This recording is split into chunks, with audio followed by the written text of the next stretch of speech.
How's it going, everyone?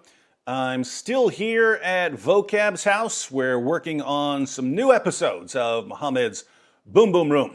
I would normally wait till I got home to record my classic videos, but there are so many stories breaking right now that I didn't want to get too far behind, so let's check this one out. Last month, a Saudi Air Force officer opened fire in a classroom at Naval Air Station Pensacola, where he was training to fly the fighter jets that the U.S. sold to our new BFF in the Middle East, Saudi Arabia.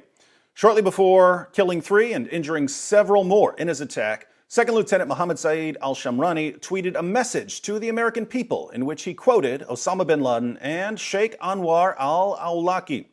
So al-Shamrani was being trained on a U.S. military base, even though he was a supporter of al-Qaeda.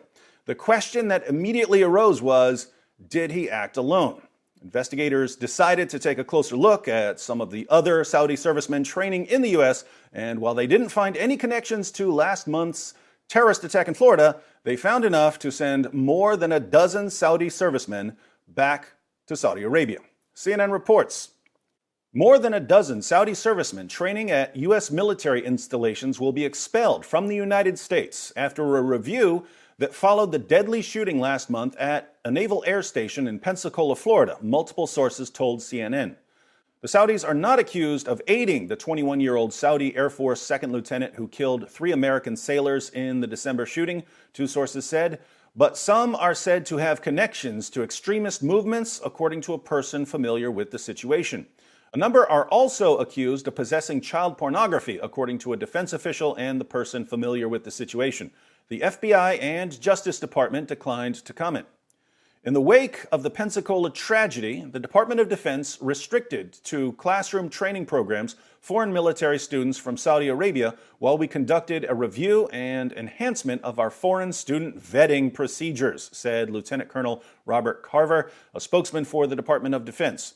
That training pause is still in place while we implement new screening and security measures. So, investigators checked the computers of Saudi servicemen training in the U.S. and found more than a dozen who were connected to extremist movements and/or were avid collectors of child pornography.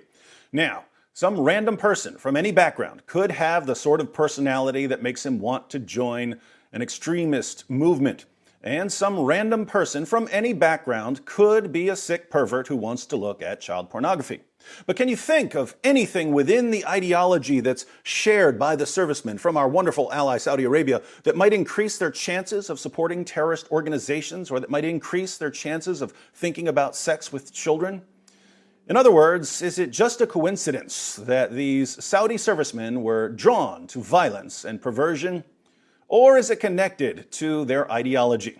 Let me know what you think in the comments section.